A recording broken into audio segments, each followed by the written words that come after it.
So we can make a start. So welcome everyone. Thank you. And we will just commence with just relaxing our bodies, taking a couple of deep breaths, and just breathe in with the in-breaths, peace and relaxation, and breathe out with the out-breath any stress, any tension. Just let it go. And just breathe in harmony,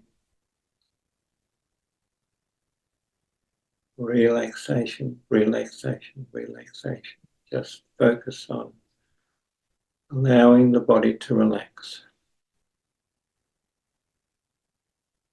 There's nothing you need to think about, nowhere you need to go. Just allow yourself to be present in the present moment, the only moment that there is. And now we'll do the head and neck and the breathing exercises.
And now the first prayer, the Lord's Prayer, which is a prayer of protection and a prayer of attunement. Our Father, Who art in heaven, hallowed be thy be name. thy name. Thy kingdom come, thy will be done, in earth as it is in heaven. Give us this day our daily bread, and forgive us our debts, as we forgive our debtors. And lead us not into temptation, but deliver us from evil. For thine is the kingdom, the power, and the glory forever. Amen. And now the affirmation, which is the affirmation from Cooperation, the first lesson in the Search for God, Book 1. Not my will, but thine, O Lord, be done in me and through me. Let me ever be a channel of blessings, today, now, to those that I contact in every way. Let my going in, my coming out, be in accord with that thou would have me do. And as the call comes, here am I. Send me, use me.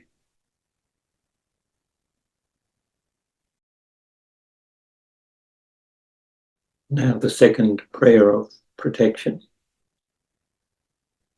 As we open our hearts to the unseen forces that surround the throne of grace, beauty, and might, we throw about ourselves the protection found in the thought of the Christ. And we'll just enter into the silence of meditation for about 8 to 10 minutes. Could you end your meditations now, please, and bring your awareness back to your room? And Father, Mother God, we are very grateful for this opportunity to meet together to study meditation. And we would ask that the energy we have raised during our meditation may go out to help any in need at this time where it can be best used. And we would like especially for it to be used for those who have no one else to pray for them. Thank you, Father. Amen.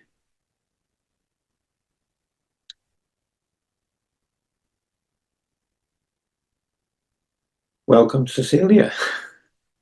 Good evening, everyone.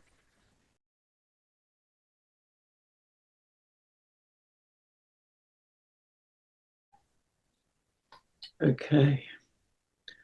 So last week we studied the first 2 chapters of, well, this is the version of the book that I've got, Meditation in the Mind of Man. It says it's a revised version. And we studied the first 2 chapters of that last week. And this week, the whole presentation is about chapter 3, because it's such a large chapter and there's so much involved in it. And it's about the physiology of meditation, which is a very, very interesting topic, as Liz has alluded to already, because there's just so much in the Edgar Cayce readings about the physiology of meditation, let alone anything else about meditation. So it's split up into 3 sections. Lolita will be presenting the first section. I'll be presenting the second section, and Liz will be presenting the final section. So it's all split up between 3 different sections of 1 chapter, chapter 3.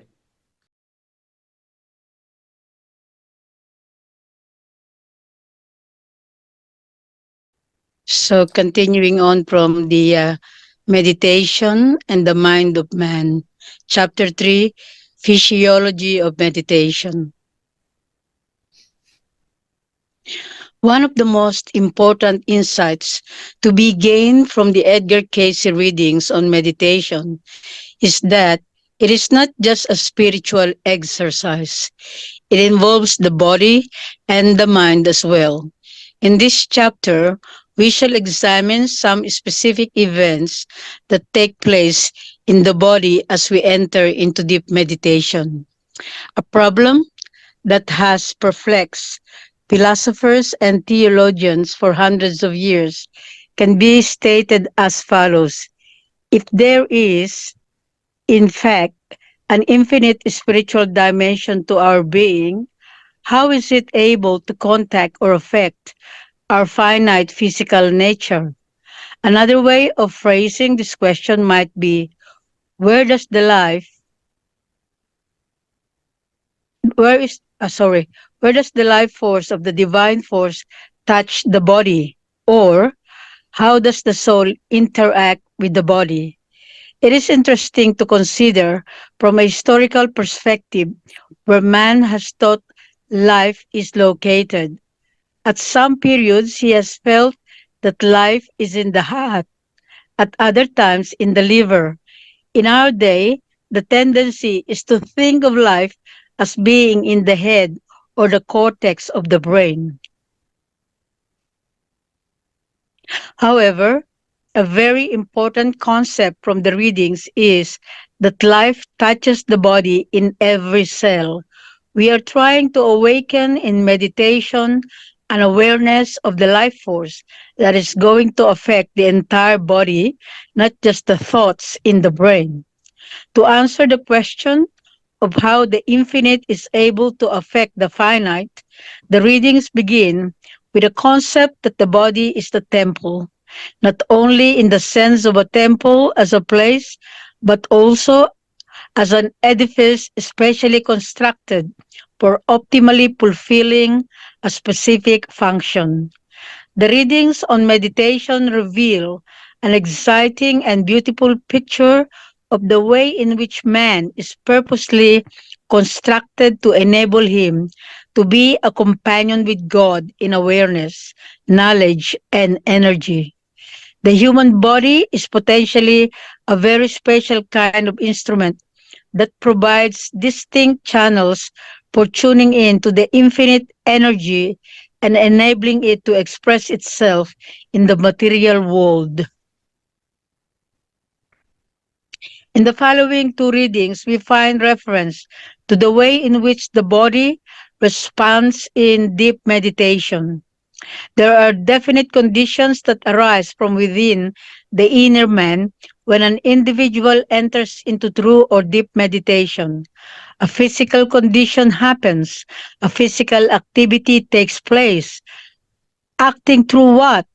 Through that man has chosen to call the imaginative or the impulsive. There are physical contacts which the anatomist finds not, or those who look for imaginations or the minds. Yet it is found that within the body there are channels, there are ducts, there are glands, there are activities that perform no one knows what in a living, moving, thinking of being. The physical contacts and glands referred to here are the endocrine system. Physiologists note that the glands are the miracle workers of the body. We know them personally to be closely related to our emotions, that is, the adrenals. Example, the adrenals relate to anger. The readings are saying that when the endocrine glands become properly attuned, they become spiritual centers and points of contact through which energy and information can flow from God to man.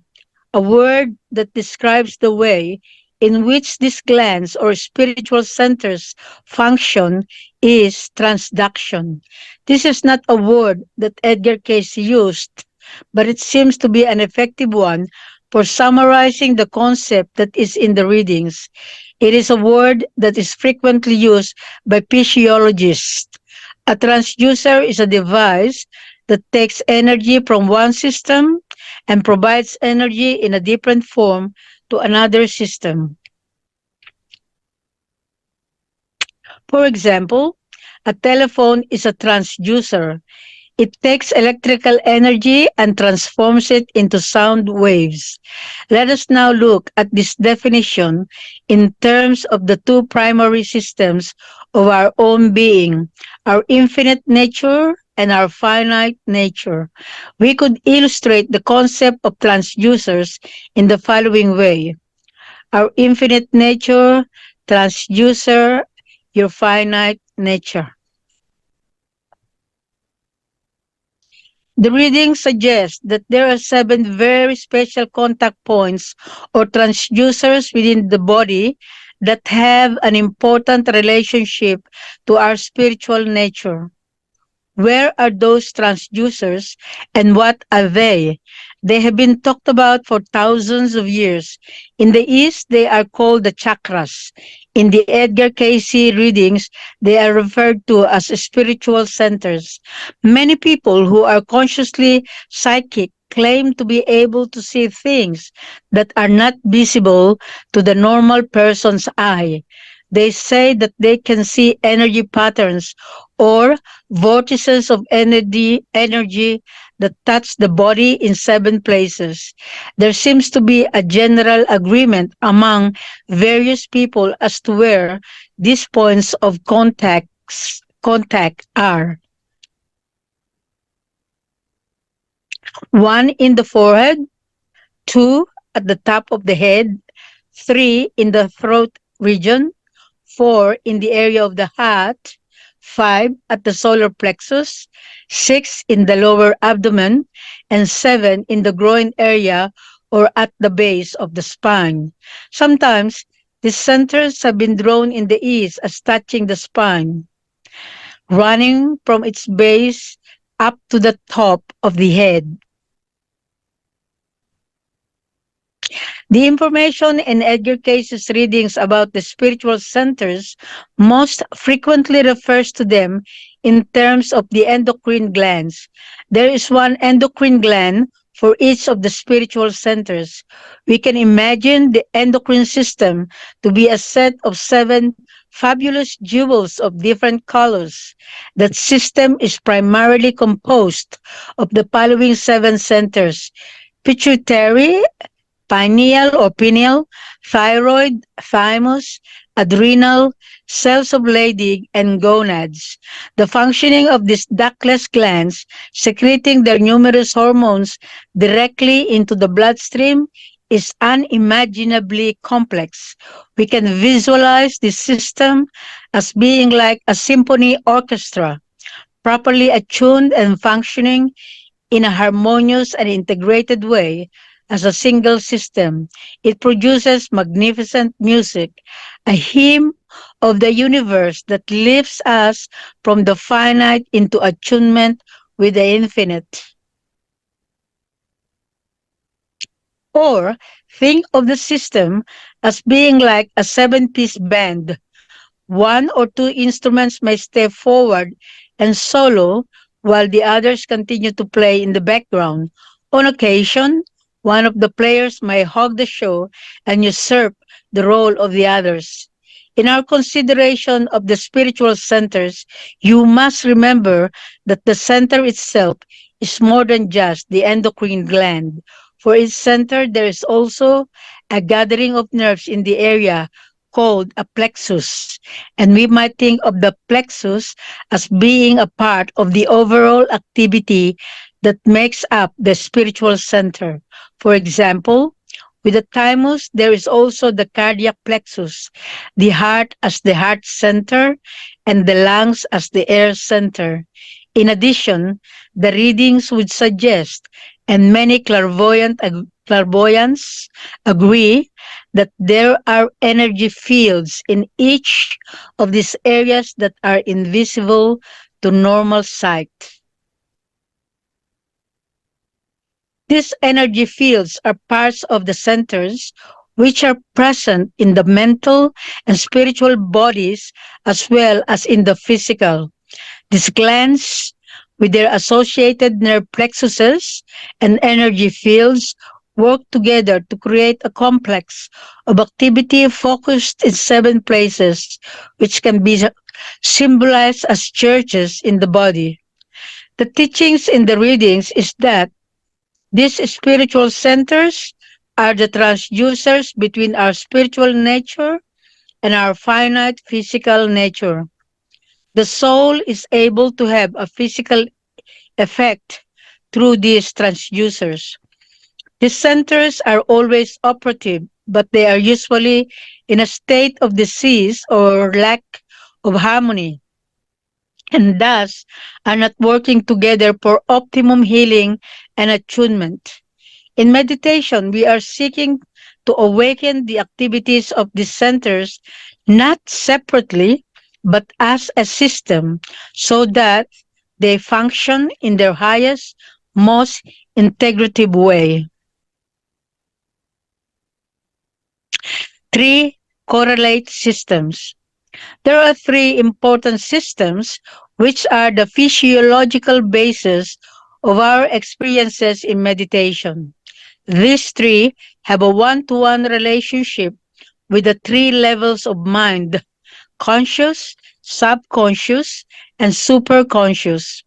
The first of these systems is the part of the cerebrospinal system that is under our conscious control. This is related especially to the five senses and muscular actions, and it corresponds to the physical body and the conscious mind. For example, we use the cortex of our brain and the spinal cord to carry nerve impulses to various muscles when we consciously decide to make some movement. The second system is the autonomic system, which corresponds to the subconscious mind. The autonomic system controls automatic subconscious functioning. For example, your heartbeat, breathing, or digestion. The third system is the endocrine system, which has a special relationship to the soul and the superconscious mind. If we are to meditate, we have to make use of that part of the cerebrospinal system that is under our conscious control to make the effort of giving the proper time to meditation. If we are sitting in front of the television, it takes willpower and conscious effort to get up and turn the set off and get ourselves into another room to meditate. This conscious effort is the first step in the physiology of meditation. Probably in the initial part of our meditation periods, we will be using the cerebrospinal system primarily. Under our conscious direction, our body goes through preparatory exercises, and the conscious mind is then focused on an affirmation. When we say effort is required to focus on an affirmation, we don't want to imply that meditation is straining. Instead, the word effort implies the sense of doing it, making it a discipline, and directing our conscious will to awaken the joy of doing it each day. If the conscious effort can quiet the outer body, then through the autonomic system, we are able to attain a stillness and quiet within the body. There is a distinct part of the autonomic nervous system called the parasympathetic nervous system that allows the body to relax, to be still, and to be quiet. Laboratory research with various forms of meditation has shown that this relaxation or quieting response takes place naturally as we meditate.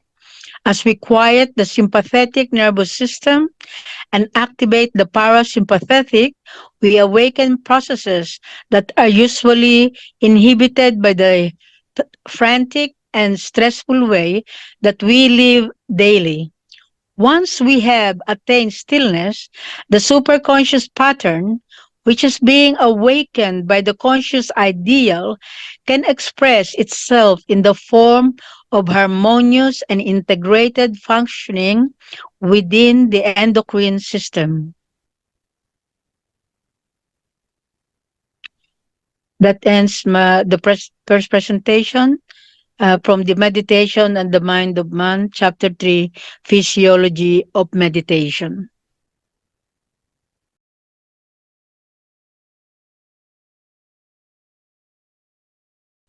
Very good. Thank you, Lolita. There's certainly a lot in that. A lot. A lot. I find it fascinating to actually get the scientific explanation, uh, what is actually involved when we do meditate. That because I always like marrying the science and the spirituality. Yeah, this one is particularly like that, isn't it? There's quite a lot of it. It's great. Mm. So may I just make comment? So the sympathetic, what's that? Nervous system is the one that controls fight or flight, right? When we have anxiety attacks or the adrenaline is what's that? Is release. So it's either fight or or you live. And the parasympathetic nerves would be the calming part of the body. So when we meditate, that's the part that really functions, the parasympathetic. I really like the explanation because it takes into consideration the different spiritual centers that the Eastern mystics would call the chakras, and in a very simple way and a very contemporary way. So there's no highfalutin description that you won't really understand it, and it gives you the location as well, and how it functions when you meditate. So yeah, thank you for the presentation. It's interesting how it said in the presentation that when we prepare for meditation and go into meditation, the body automatically quiets down. We don't actually have to think about it at all. It just does it automatically. Yeah. But I think it also says that the initial, when you just start to meditate, it takes a lot of effort. You don't exactly go into that zone that they call it immediately, but as you practice consistently, then it's easier. It's like the body knows already that you're going into meditation. I mean, that's what I understood. True.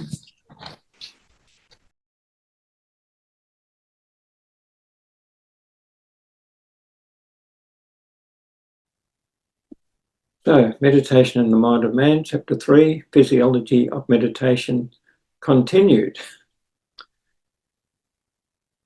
Okay, a closer look at the spiritual centres. Now let us examine the types of experiences and qualities of consciousness that may be related to each of the spiritual centres.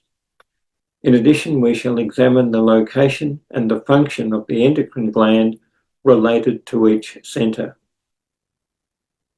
The gonad centre. The gonads are the endocrine glands that correspond to the first spiritual centre. In the male, these are the testes, in the female, the ovaries. This centre has to do with our instinct to seek sustenance. If we think of the true sustenance as the love of God supplying manna, our daily bread, from heaven, we can understand why the church of Ephesus was told in the Revelation of John to return to its first love. In some Eastern schools of thought, this centre is referred to as the root chakra. The gonads qualify as endocrine glands by secreting various of the sex hormones. Symbolically, as in dreams, this centre and its activities can be represented by the colour red, the element earth, and the archetypal symbolic visions of the bull or calf. Next is the cells of Leydig centre.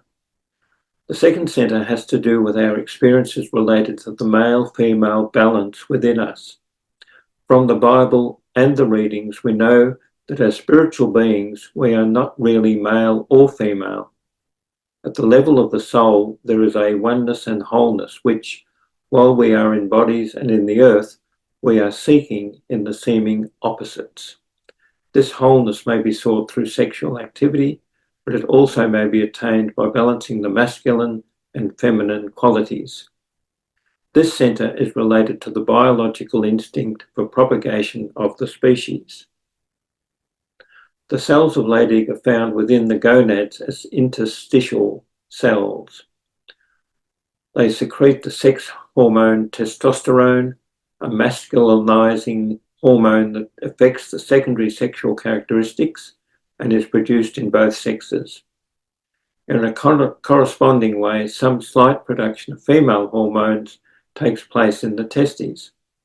The cells of Leydig are found in greater number in the testes than in the ovaries, in which they may be referred to as the hilous cells. This centre is represented by the colour orange, the element water, and the androgynous man as a symbol. In the Revelation, it corresponds to the church of Smyrna. The adrenal centre. The third spiritual centre associated with the adrenal glands especially relates to our sense of power in the earth and to the instinct for self-preservation. When this centre is operating in an integrative fashion with the other centres, it may express itself as courage or persistence, even rarely as righteous indignation. When it is operating in an inharmonious way, we have experiences such as fear or destructive anger. The adrenal glands themselves are most frequently associated with the fight or flight instinct. As can be seen in the diagram below, the adrenal glands sit just above the kidneys. They have a far-reaching effect on the various functions of the body. The adrenal gland is constructed as a gland within a gland. The inner part of the adrenal is called the medulla, and it secretes two hormones, adrenaline and noradrenaline, which are released into the blood when we confront a stressful situation. The outer portion of the adrenal gland is called the adrenal cortex, and it secretes many hormones, sexual hormones, hormones that affect blood sugar level, and hormones that affect the concentration of minerals in the blood. In this same region of the body is a gathering of nerves, the solar plexus. The third spiritual centre, therefore, takes in the operation of the adrenal glands, the activities of the solar plexus nerves, and the higher vibrational energy fields located in this area of the body. The colour that represents this centre is yellow. The element is fire, the symbolic animal is the lion, and the church in the Revelation is Pergamos. The thymus centre. The fourth spiritual centre has largely to do with our experiences related to love in the earth. Thus, it is also related to the instinct for self-gratification. Consider such colloquial phrases as broken-hearted and hard-hearted, which reflect activities or experiences of this fourth centre. Maternal love would be an example of the highest expression of the centre. In the past 15 years, realising that this book was written in the 1970s, science has begun to understand the thymus gland. It has been found to play a most important role in the body's defence against disease, its immunological system, and is especially concerned with lymphocytes, which make up a part of the white blood cell count. Lymphocytes are manufactured in the thymus, as well as in the lymph nodes, the spleen, and areas called the Peyer's patches in the abdomen.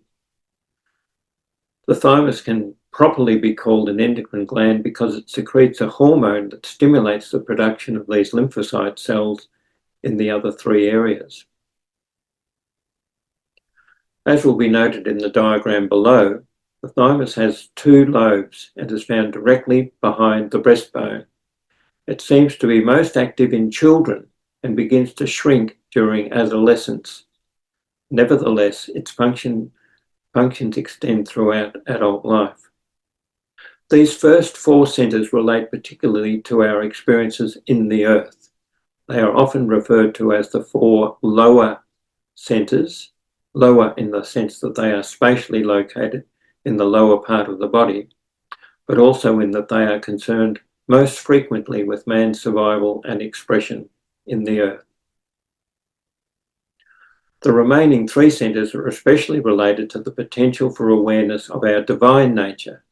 They form a trinity within ourselves. Thus, the thymus is like a balancing point between the lower centres and the upper centres. To the degree that our experiences of love are controlled by the three lower centres, that love tends to be selfish, and hence will remain bound to an earthly concept of life. However, if our experiences of love are directed and controlled by the upper three centres, we begin to break free of limited concepts of our being. For this reason, the thymus centre is frequently symbolised by a bird, such as the eagle, which is able to soar free of earthly limitations. The thymus can also be symbolised by the colour green and the element air, which reflects its location near the lungs. The corresponding church in the Revelation is Thyatira.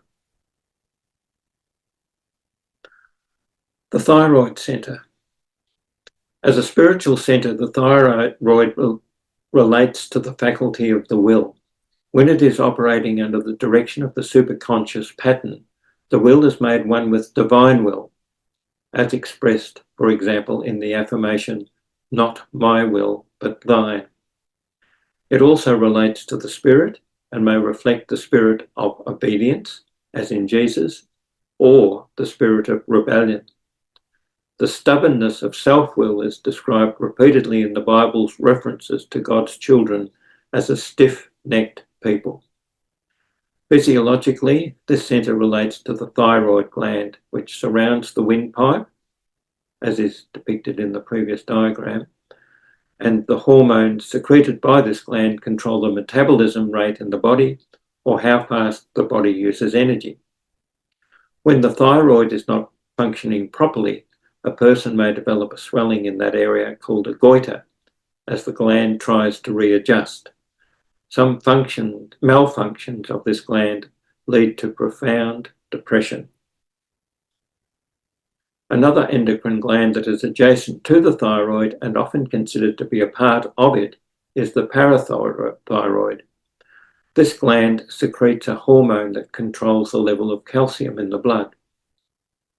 The colour symbolic of the fifth centre is blue or grey, the element is ether, and the church is sardis.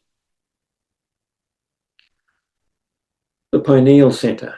If we consider the spiritual centres in sequential order, the pineal gland relates to the sixth centre, even though spatially it is situated higher in the brain than the pituitary. The pineal centre is most often referred to in mystical literature as being the higher mind or the Christ centre. Thus, it would be related to the experience of light. As the consciousness of this centre is awakened, we achieve conscious access to the records and remembrance of everything that we have ever experienced. For those working with the possibility of reincarnation, it is at this level that past life memories are available. Only in the past decade has science come to understand and acknowledge some of the endocrine functions of the pineal gland.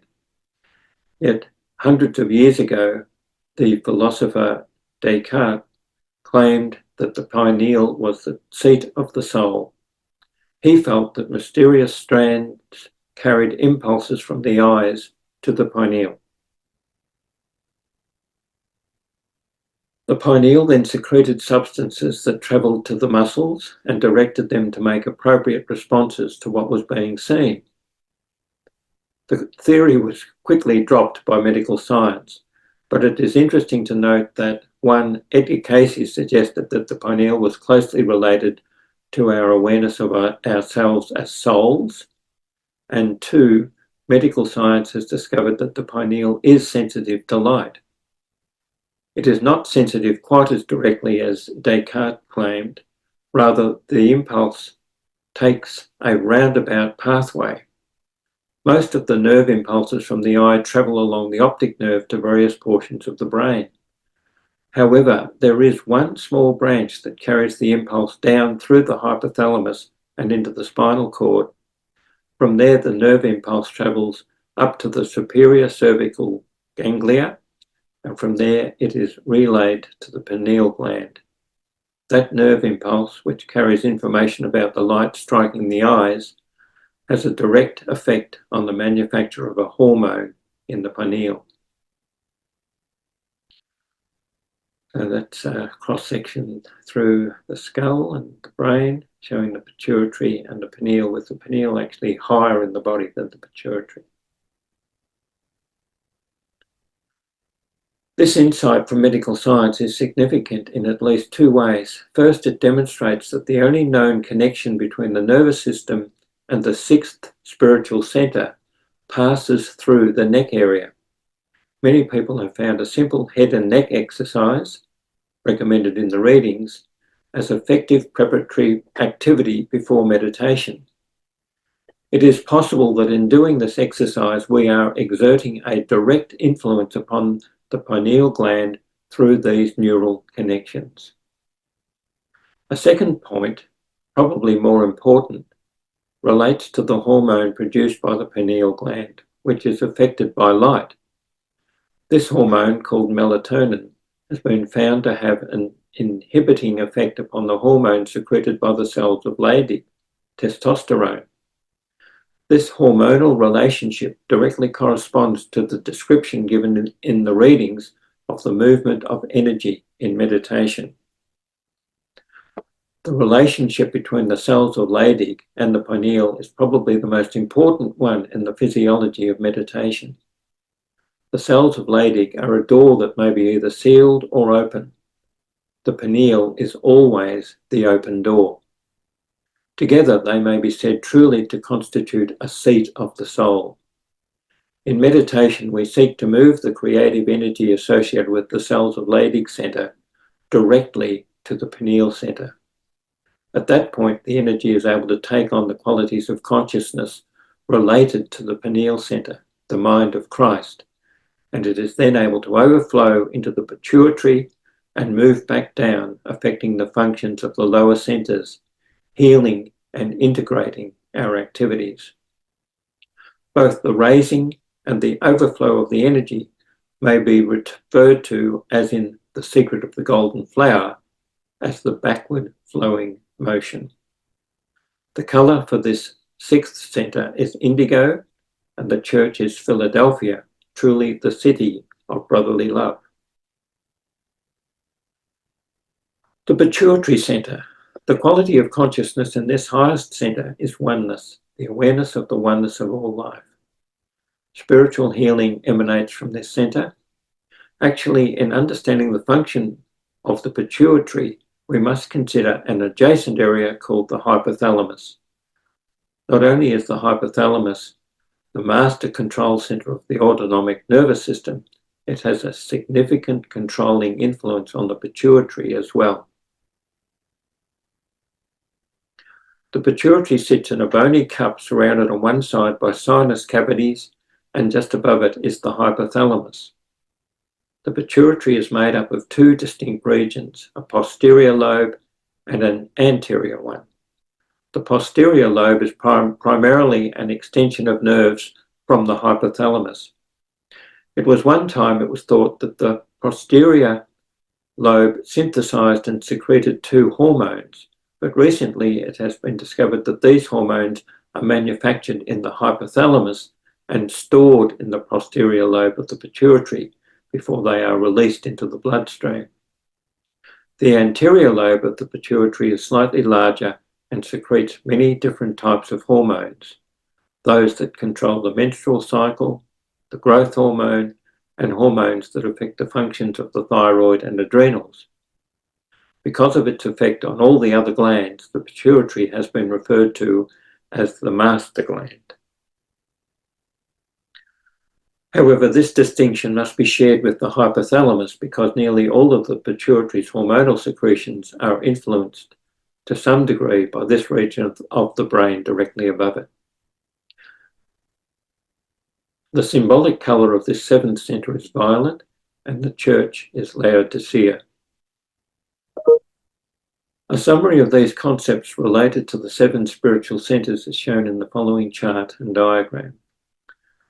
So we've got the seven centres, the seven associated endocrine glands, the colours of each of those centres as symbolic colours, the element of the first five centres, the symbolic image associated with each of the centres, and the church of the, as described in the book of the Revelation in the Bible, related to each of those centres. And here's a diagram showing the location of the endocrine glands, starting with the cells of Leydig. The gonads. The cells of Leydig are located in the gonads, either the ovaries or testes. Above that, the adrenals, then the thymus, the thyroid, pituitary, and pineal. The two primary functions of the centres as transducers. The spiritual centres as transducers have two primary functions, one of which is illustrated by a helpful analogy from the Cayce readings. Think of the spiritual aspect of our being as light, the one fundamental energy that is expressing itself in the physical world. Now consider how a slide projector works. It has a bulb which projects light onto a screen. The other essential component, of course, is a slide, the image or pattern that this light activates and projects onto the screen. This is one way of understanding the relationship between spirit, mind, and body. The light of the spirit shines through a pattern of consciousness and manifests as a projection, our physical experience. It is also a good analogy for demonstrating how these spiritual centres are both the gatherers of spiritual energy and the storehouses of patterns of consciousness that we have built. So this diagram shows how the light shines through a pattern of consciousness as a slide and projected an image into our physical experience. And we have lots and lots of possible slides or patterns, including the Christ consciousness pattern. Hopefully we can dust that one off and have it projected into our physical experience. These principles can be illustrated by looking at just one of the centres or transducers. As an example, let us consider the third centre, the adrenals. We are all familiar with the way in which this centre is called into activity, even if we have not thought of it in just these terms.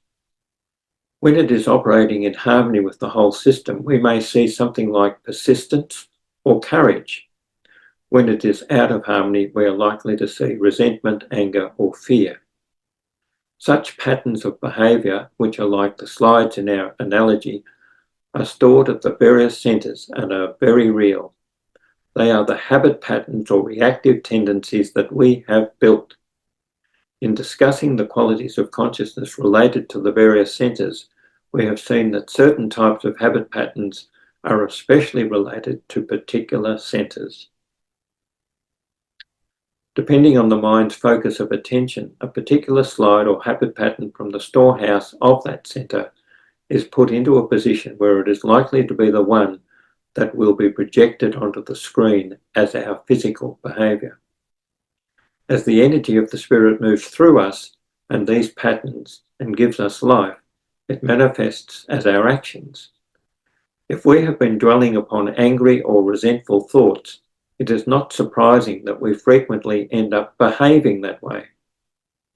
What we want to do in meditation is to develop a different way of responding. We want to have the activities of the centres acting together in a harmonious fashion.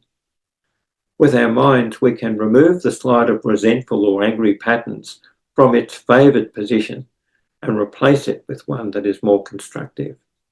When we do this, we become truly different people. We begin to experience a kind of health that we have never known before. We begin to know a kind of joy and excitement in life that will give us a new sense of purposefulness. This is one thing that is taking place in meditation.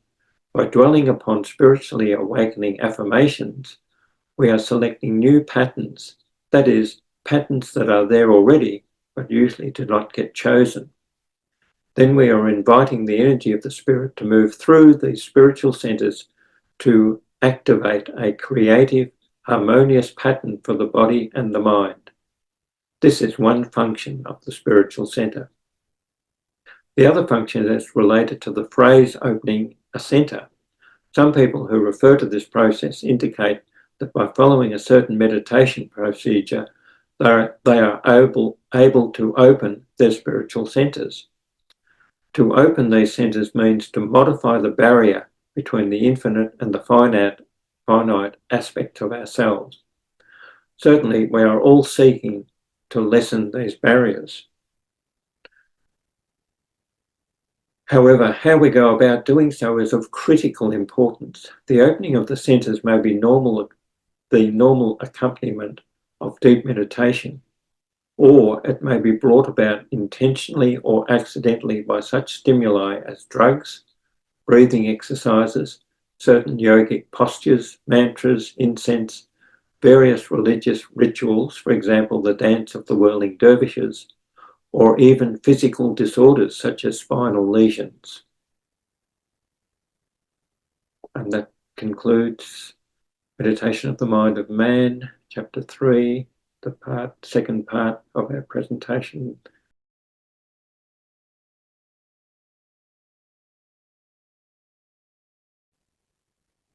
So that's quite intense. Quite a lot of detail there. That was good. I like to read all that. I've read them before. I think that level of detail of the colours and the indigo. I don't remember the churches so much from the Revelation, but yeah, really interesting. That was good. Yeah. Yeah, so it really shows. Gives a better understanding of what happens during meditation and the location of and the functions of the spiritual centers. Yeah. But I have a question, Russell, please, and Lolita. It's when I like the drawing of the physical body and the location of the different spiritual centers and their correspondence in the body. But when there was this diagram and it says church, what's the significance of the church in the Revelation or whatever? I tried looking up Sardis, but I didn't understand. When Edgar Cayce gave the 281 series of readings for the prayer group, the Glad Helpers prayer group, he went into great detail of the symbology of the book of the Revelation. And the 7 churches that are mentioned in the book of the Revelation, the readings relate to the 7 spiritual centers. And in the book of the Revelation, it talks about the some of the failings of those churches and some of the positive aspects of them. Is talking about the possible problems associated with each of the centers.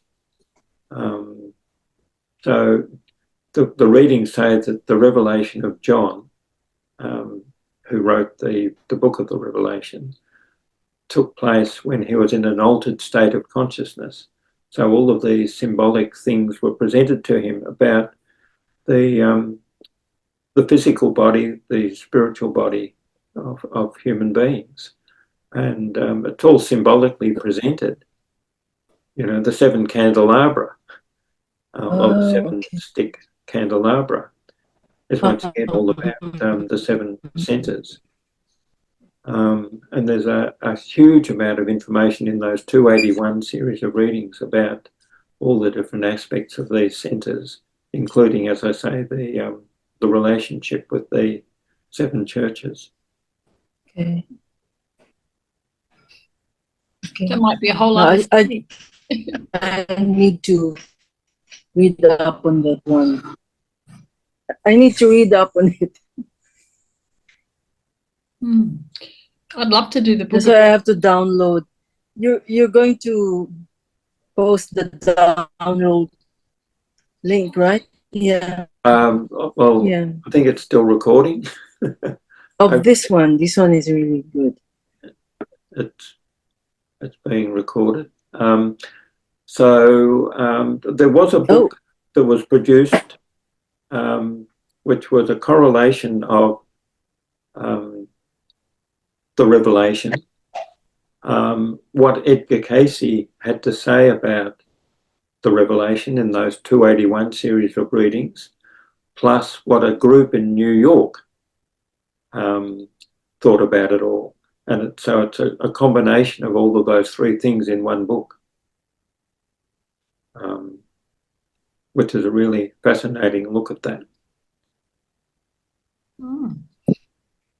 What's that one called? Would you know, Russell? A study of the Revelation, I think. I think I've got it here somewhere. We really have to do this sometime, I think, study the Revelation. I think that would be really good, this the basic point of view. That one's really interesting. Yeah, because it's all, as it seems to be about the chakras and about the spiritual growth, which is really... That's the book there. Oh, yeah. And it's called A Commentary on the Book of the Revelation, based on the study of 24 psychic discourses by Edgar Cayce. So it's just quite a thick book. Oh. Yeah.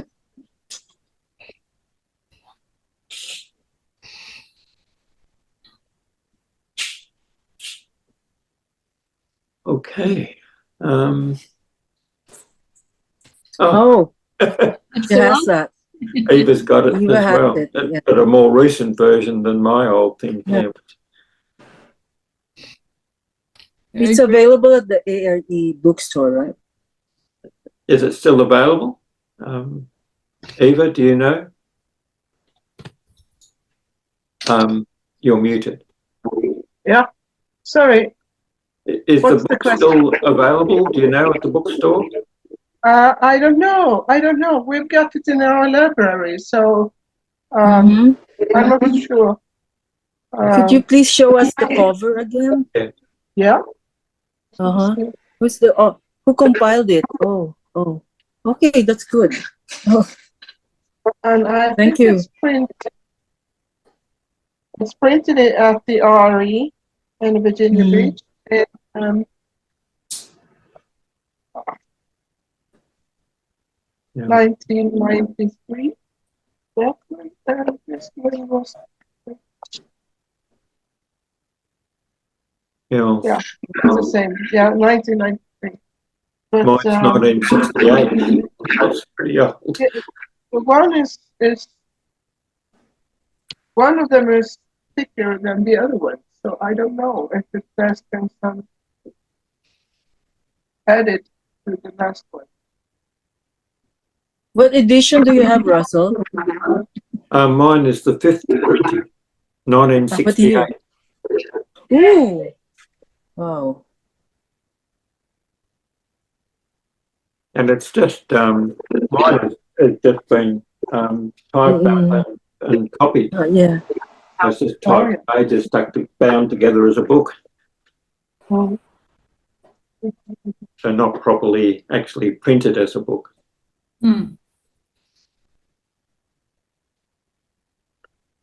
Okay. I think everyone's on board at the moment. So I do share the links that you send to my group. I think so. Those who are interested can just look it up. Yeah. Yep. Did you want some details of it, or? No, that's okay. I mean, Liz, you're the one who. No, Russell was the one who sent the email, right? So will you be handling that now? Yeah. Did you want me to just add that to part of what we're doing now, to the chat, or? No, the email. It's just more send out an convenient. email with the details of it. Yeah. Okay. Yeah. Yep. I think you're saying you've got that email, Cecilia. Is that right? Yeah. Yeah. But with details of the book of the Revelation, is that what you're asking? Oh, is that possible? Might yeah, be extra job for you. I can look up to see if it's still available through ARE. Yes, and because maybe I can ask somebody to buy it for me. Somebody who has access to, who knows how to purchase online. Because I don't know how. Okay.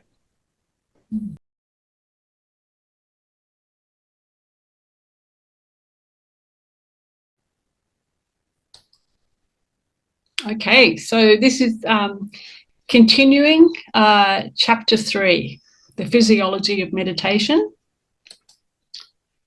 So the center works to control the flow of energy.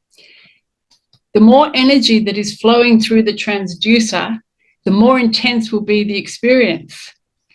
As the center begins to open, more of the life force can begin to manifest through it into physical expression. Yet the intensity of an experience does not necessarily indicate the extent of spiritual growth. In fact, one possible explanation for the mind and experience-altering properties of hallucinogenic drugs is that they have an effect on the spiritual centers, sometimes blowing them open. When some or all of the centers are opened, a significantly greater amount of energy is able to flow through, and very intense experiences are the result. The problem is that the patterns or slides within those centers are not changed by simply taking a drug.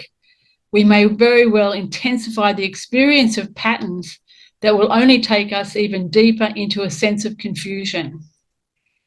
In the interpretation of the revelation which the readings offer, we find a clue as to the proper way to open the centers.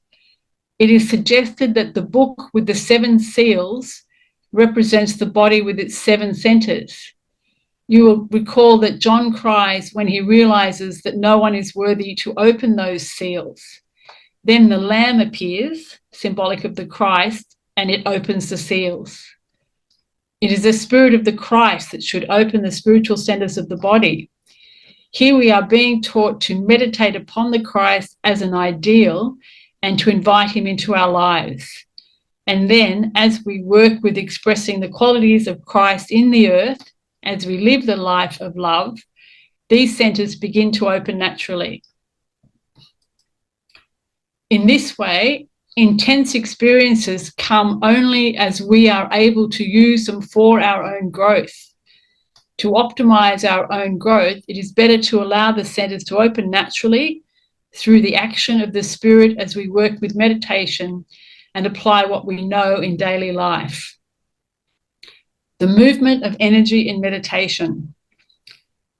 The spiritual centers serve as transducers throughout our daily activities.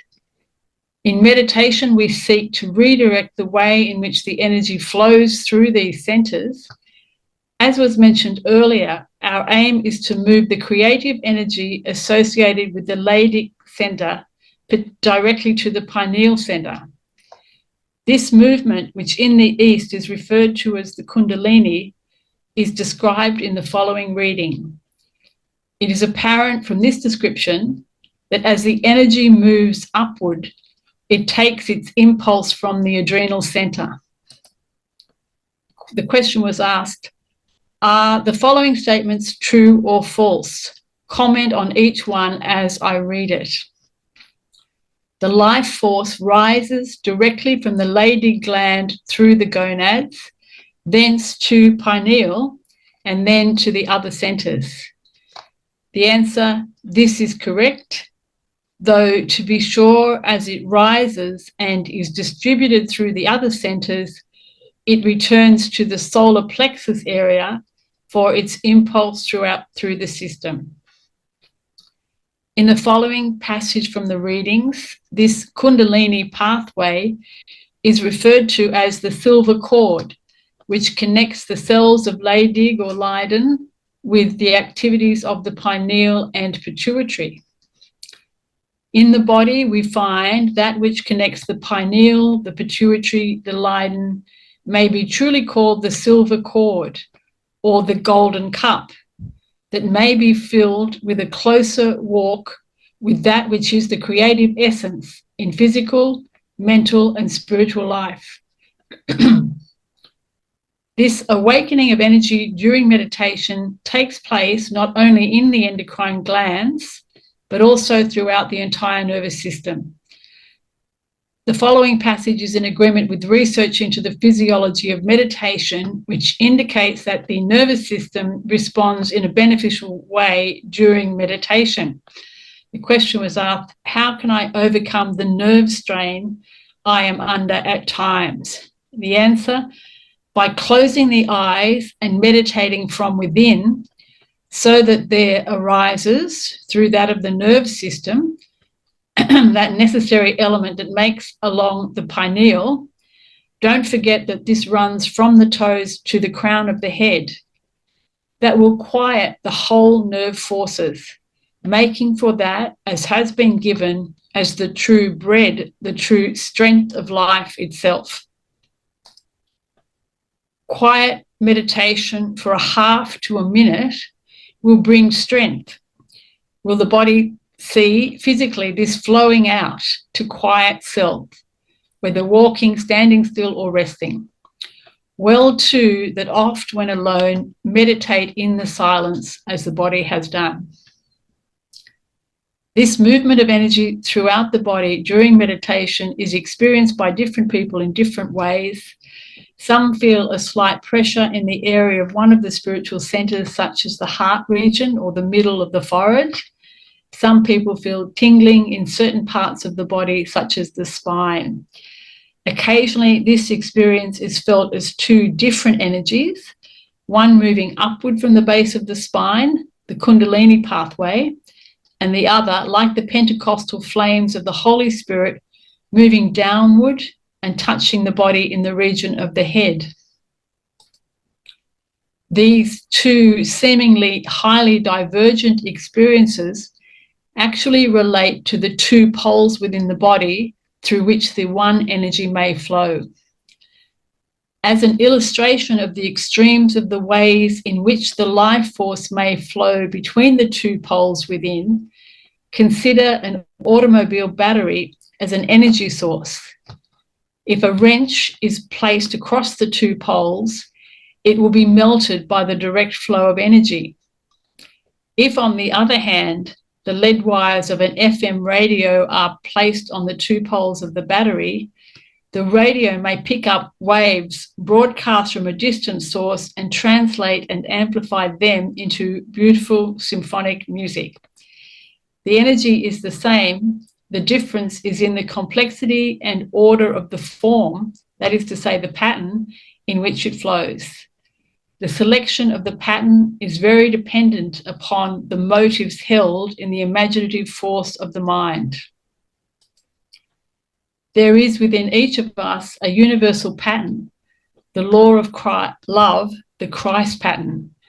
This will be discussed in greater detail later as we consider the role of an affirmation in meditation. The Lord's Prayer.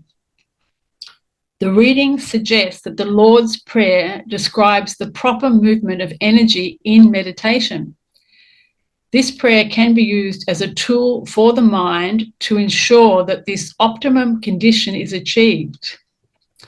In the following passage from the readings, we find the suggestion that The Lord's Prayer was given by Jesus specifically to relate to the opening of the spiritual centers.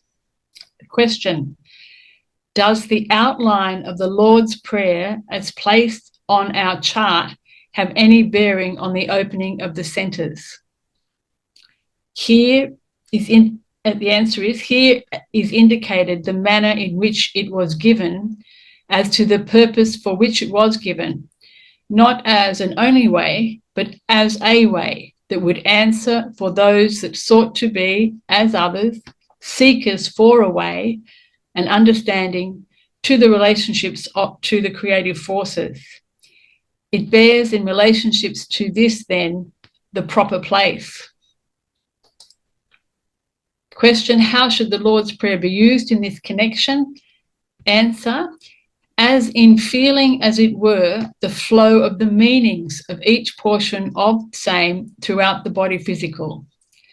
For, as there is the response to the mental representations of all of these in the mental body, it may build into the physical body in the manner as he, the Lord thy brother, so well expressed in, I have bread you know not of. The second answer, in telling us how to use this prayer, suggests that as we focus our consciousness upon the prayer, there is a response from a deep level of the mind, the response to the mental representations of all of these in the mental body. This response from a deeper level of the mind is accompanied by a physiological response. There is an attunement that opens the flow of a more profound level of energy within us. That was referenced as, I have bread ye know not of. This principle holds true whether we are focusing upon the Lord's Prayer or some other affirmation that contains our ideal for spiritual growth. In the first answer above, a reference is made to a chart. In that chart, the people asking the question had placed portions of the Lord's Prayer in relation to the various spiritual centers. The reading indicates that they had properly assigned these relationships. The chart looked much like this. So here is a chart that shows the Lord's Prayer and the 7 centers. So the first one there is the pituitary, and that has the beginning, our Father which art in heaven, and the last part, and the glory forever. And then the pineal showing hallowed be thy name and the power. The thyroid center, thy kingdom come, thy will be done, and for thine is the kingdom. So in the latter section, thymus, but deliver us from evil. The adrenal center, and forgive us our debts as we forgive our debtors. The cells of Leydig center, and lead us not into temptation. And the gonad center, give us this day our daily bread. So each of those parts of the prayer are associated with each of those centers. Can knowing this relationship between the spiritual centers and the various parts of the Lord's Prayer help us to use the prayer more effectively? If we look at it as a specific prayer of attunement, there is a way in which we can use it at the beginning of each meditation period before we begin to work with the specific affirmation. This method will be helpful in the whole process of attunement that we seek in meditation. We want to feel the meaning of each portion of the prayer, the meaning it has within the mind and within the body. The chart above suggests that each phrase relates to qualities similar to those focused in each of the spiritual centers. Our Father who art in heaven is directed to the pituitary center and can be used to awaken the awareness of oneness. We might relate this to the concept of one God or the oneness of the Father. As we say, hallowed be thy name, we should feel the presence of the Christ mind within us. We can see this relationship if we think about how the following terms go together. Name, word, the word made flesh, the light, the Christ. That part of the Godhead that is represented in the Trinity as the Christ has its point of contact in the body in the pineal center. As we say this part of the prayer, we want to get a sense of the presence of Christ within. Thy kingdom come, thy will be done is directed to the thyroid center and is appropriate to awaken a consciousness of the obedient will. So we can see that the Lord's Prayer begins by addressing the upper three centers, affirming the supremacy of God within ourselves. We might think of the next section of the Lord's Prayer, which addresses the lower centers, as a bypass prayer. As the energy, the daily bread, rises, we are interested in bypassing the confusing or destructive patterns associated with the lower centers. Some schools of thought talk about awakening and mastering the spiritual centers sequentially, like rungs on a ladder. If that kind of awakening means that we have to deal step by step with all the memory patterns stored at these lower levels, then it may take us a long time to get the energy moved to the higher three centers. Such a way will be fraught with many snares. For example, imagine that you are sitting quietly in meditation and the adrenal center begins to awaken. Suppose you have had to become aware of all the memory patterns you have stored concerning anger, fear, and resentment. If you had to deal with all of them and work your way through them before the thymus center could awaken, the progress would be very, very slow. Clearly, it would be better if we could move the energy directly from the gonad cells of Leydig complex to the pineal and pituitary centers. This is not to suggest that we are not responsible for the things we have built into the spiritual centers in between. Certainly, we are responsible for those patterns. But the question is, how do we want to work on healing? Do we want to fight our negative patterns at their own level and be there a long time? Or do we want to move to a higher level of awareness and energy, and from that level begin to deal with them through the power of the Spirit of Christ? Patterns related to the earth must invariably win if they are fought at their own level, but we have the alternative of awakening this spiritual energy to which we have greater access in meditation and letting it move directly to the higher centers. There it will take on a vibrational quality that is in accord with the Christ and the principle of oneness. Then the energy can move back down and heal the patterns of the lower centers. This is referred to by some Chinese schools of meditation as the circulation of the light. The truth of these concepts will become experienced by all of us as we continue to work with meditation.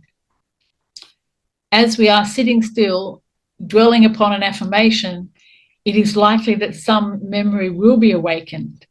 An image or thought will come to mind, or our thoughts may simply drift off. What could be happening is that a memory pattern associated with one of the lower centers is asking for attention. What do we want to do at that moment? Dwell on the thought, try to solve the problem at its own level, or do we want to let go of it, move to a higher perspective and have it healed? If we choose the latter alternative, energy flows back down and cleanses the lower centers. As this happens, we may not realize what patterns are being healed, but undoubtedly we will see changes in our daily life confirming this healing. And so the Lord's Prayer begins by addressing the higher centers and then speaks to the lower centers. In essence, the message directed to the lower centers is, As the energy awakens, let it move through each of you without awakening patterns that are out of harmony with the ideal. First, the prayer addresses the gonads, which have been described as a motor or generator of the body. It says, "Give us this day our daily bread." Thus, with this phrase, we are requesting access in this meditation or this day to only that amount of energy that we can use constructively, no more than that. We might remember the story of the Israelites in the desert and the way in which they received their daily food manna. Each morning they were to collect only the amount that was needed for that day. Any excess would spoil on them. In the Lord's Prayer, we are seeking that there may be awakened only that energy which is needed now to do the things we need to do. Next, the prayer addresses the solar plexus or adrenal centers. Forgive us our debts as we forgive our debtors. Here we want to focus on the quality of forgiveness. When we can do this, the energy is able to move on and not get caught up in the awakening of old patterns of fear or resentment. Certainly, we may have problems at the level of this spiritual center, but we are going to deal with them later as the energy flows down. Then the prayer moves on and addresses the cells of Lady with the words, "Lead us not into temptation." That is to say, do not allow the energy to dwell here and awaken the patterns at this level. The constant temptation is to look at life in terms of duality instead of oneness, to think of God as being apart from us.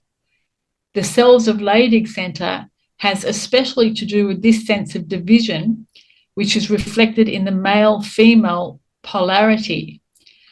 As we bring an ideal into our work of balancing the male and female energies within us, we experience underlying oneness. So here we can focus on and feel that presence within, which leads us and directs us. And finally, the prayer addresses the thymus center, saying, "Deliver us from evil." Again, the idea expressed here is, do not allow the energy to awaken the patterns at this level. If we think of evil as the lack of love, then we can see the relationship between these words and the thymus center. We are speaking to the center and asking that the energy pass through and not awaken patterns associated with memories of our failure to truly love, to love truly. The prayer ends by affirming again the triune Godhead within. For thine is the kingdom, the power, and the glory forever. In saying this prayer and feeling its meaning, we are moving toward the optimum physical conditions for meditation. And that concludes the presentation of chapter 3.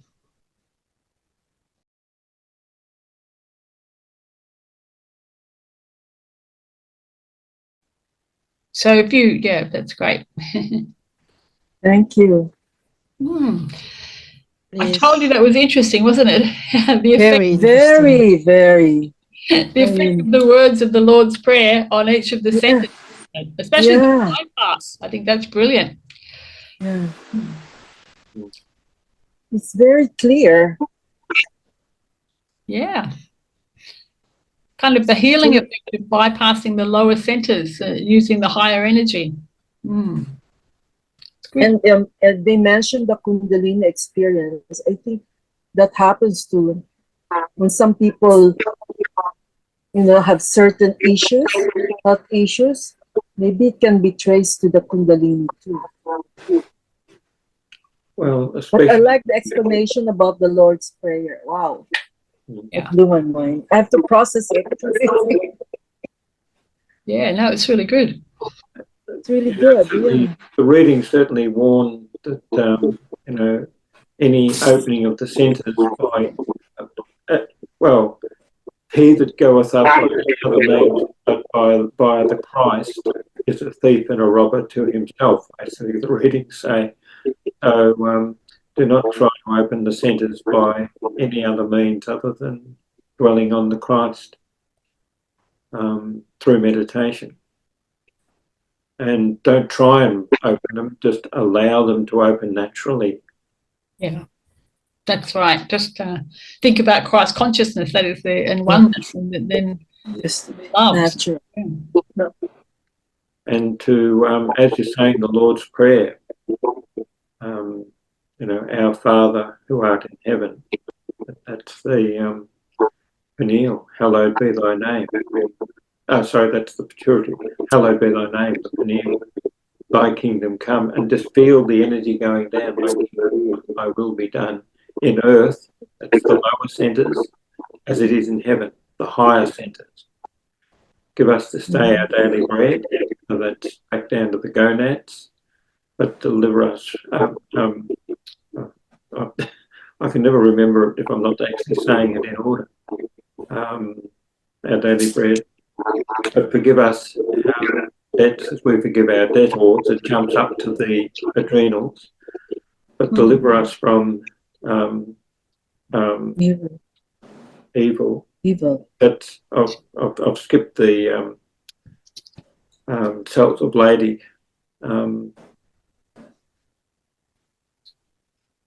Gee. Anyhow. Yeah, no, it's really interesting. That was a good one. So you just feel it as you say it, going through each of the locations in the body. And you can really feel it, especially when you get up to, for thine is the kingdom, power and the glory forever. You really feel it going up and through that. Yeah. So when you put your hand here, you put your hand above, do you? I don't, I just feel it. I don't actually put my hand anywhere. I'm just sort of showing my hand going up. When I'm sitting there meditating and saying the Lord's Prayer, I feel each, as I say, each section of the Lord's Prayer or each part, I feel where the energy is in the body. And also there is a tone, to each chakra. Mm. Yeah. You know, The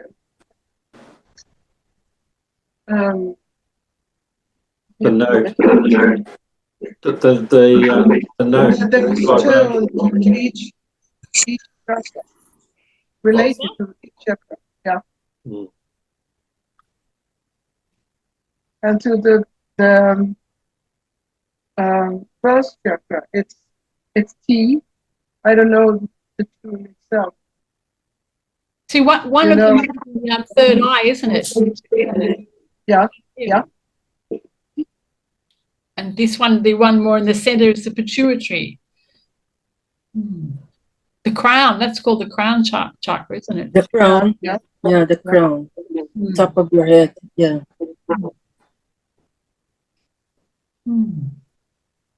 But if you know the tune, you can use it. It is. I haven't tried it myself, but it might be like a chant. If you use the tunes at the same time you are The tuning fork. Yeah. That's a good idea. Tuning. Yeah. I've been playing some of the Congress talks, and one of them is a sound healing. So I haven't played that one yet, but one of them is the one using sound. Yeah. Were you going to say something, Cecilia? What was I gonna say? No, I mean, now that we have that sketch of the body and the correspondence of our Father. Am I coming in choppy? Because some of you come in choppy too. I can now really feel it. Like Russell said, instead of pointing, I can really feel it as I say the prayer on the different parts of the body. I just have to study that When I download it, I really have to study it. It's wonderful. I'm so happy. Yeah, that's great. Thank you for your hard work, all of you. I don't know if you can use the tuning forks. Yeah, Yeah, yeah. Vad ska vi se nu? very good. No, do you hear? No, it's not I easy. don't. To, no, it's The difficult. only thing I've heard is this one. Oh yeah, Mm, yeah, yeah, Very yeah. nice sound. yeah. Nice sound. Mm. Mm. It's from India or Tibet. It's great. Sound has a very big impact. Very, very subtle. Yeah. And it vibrates in different frequencies Mm. from Mm. one within the pressure frequency. It's good.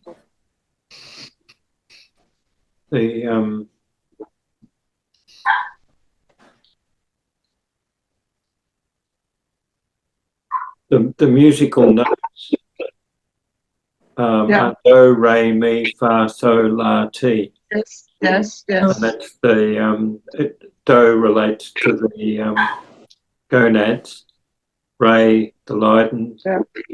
cells of Leydig. The adrenals is me. The thymus is fa, thyroid, so, pineal, la, pituitary, t.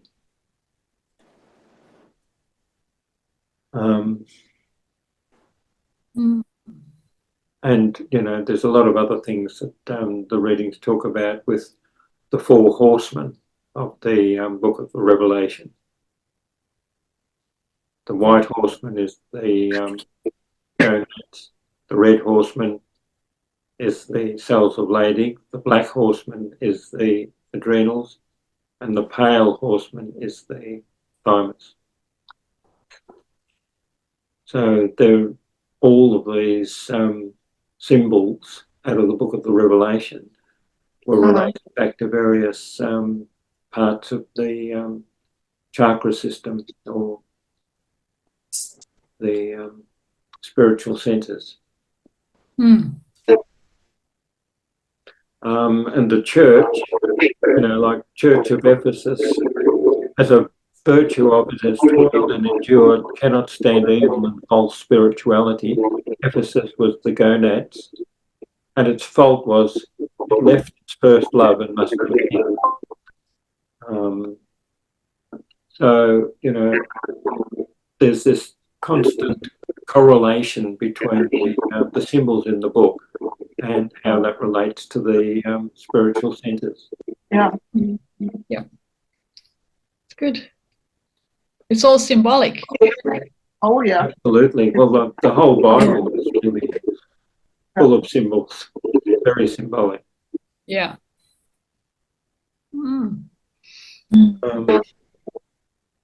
Which is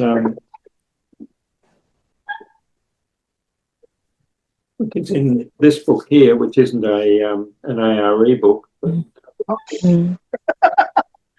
the Metaphysical Bible Dictionary, and you can see how thick that is. It's over 1,000 pages.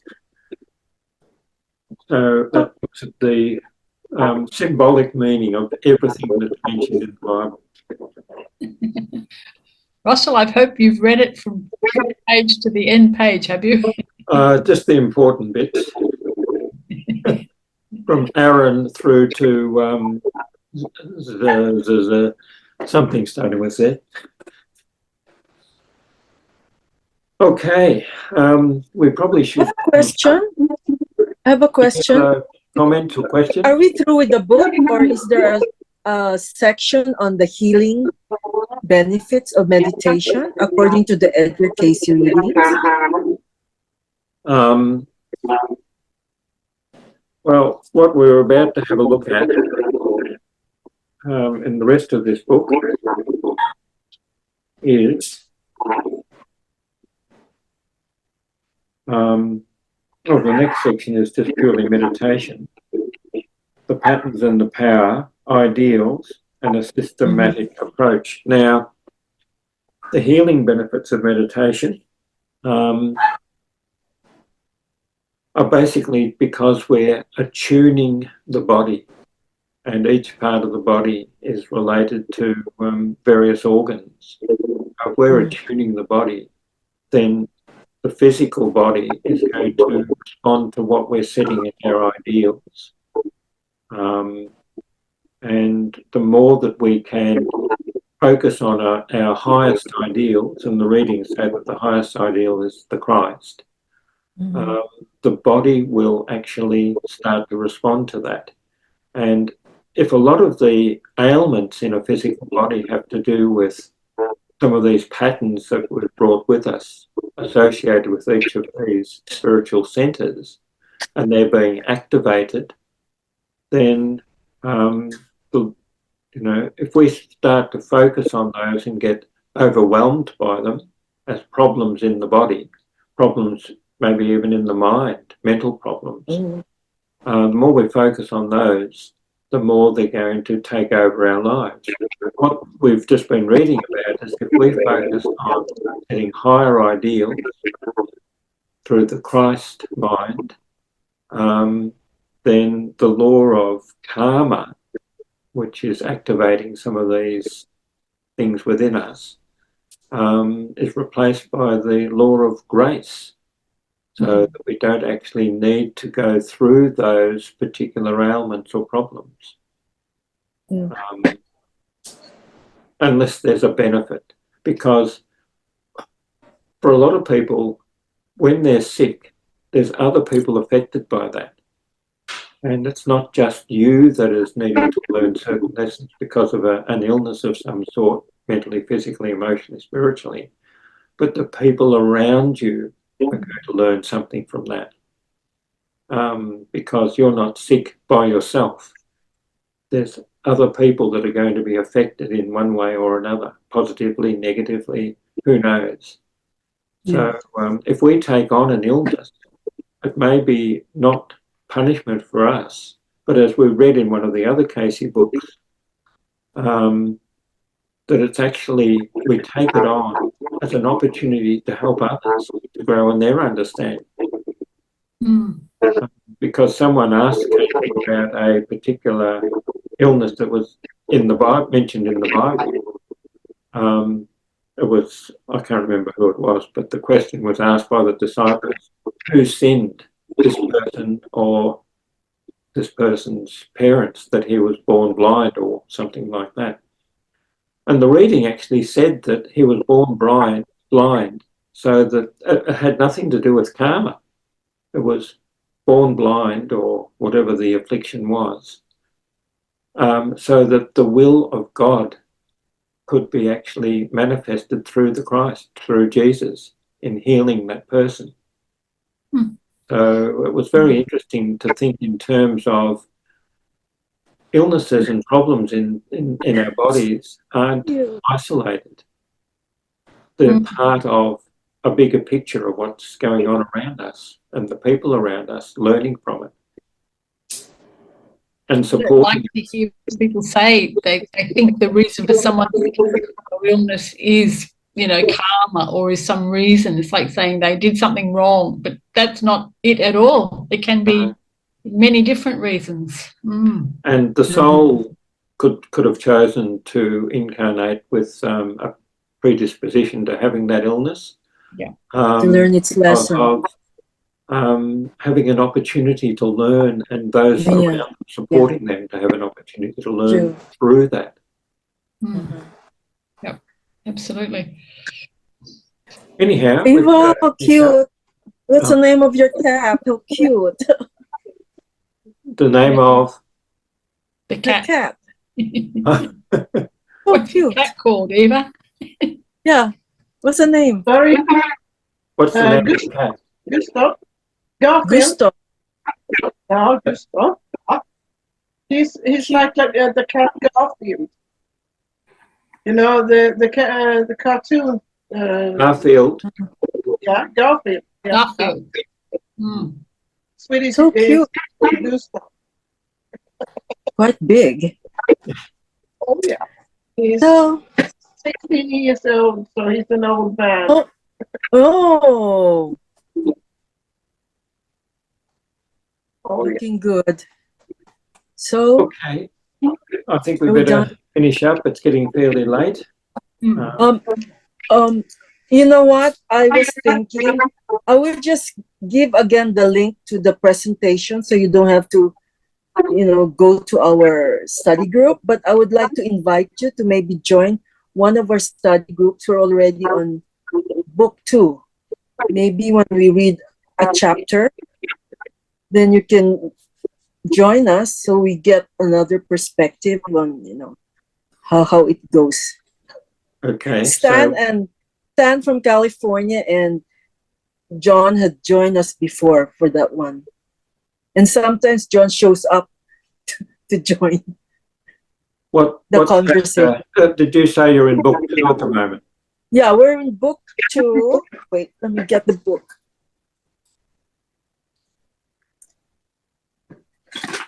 We're in book 2. The Search for God, book 2. And we're just in the chapter on destiny of the body. Oh, okay. Yeah. Because But I'll let you know.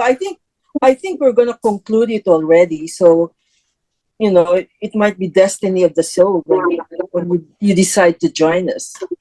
I'll send it in the email. Okay. Thank you.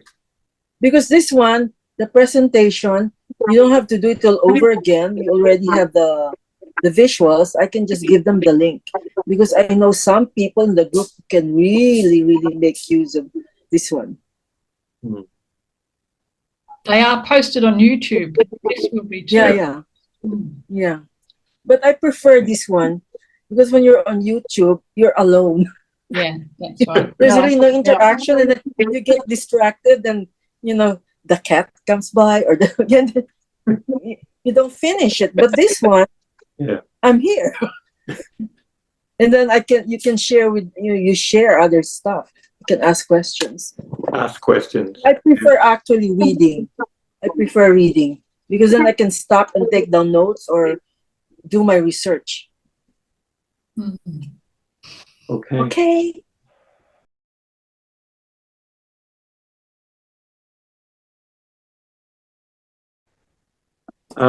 Rightio. Well, thank you, everyone. We'll finish off with a moment of silence and a little prayer.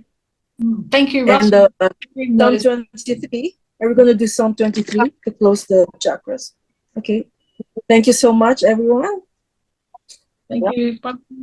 And I'm glad I did drop out this time. That's why I had to turn off the camera. Okay. So if we could just focus on the breath of life, just breathing in the feelings of relaxation and letting go of any stress or tension. And just breathe in a sense of oneness, that the air and everything around us is all a part of God. We are a part of God. And we are in this earth to express God's Spirit in materiality. And the more that we can focus on the highest ideals through our meditations and at other times during the day, the more that we can express the Spirit of God in our day-to-day activity.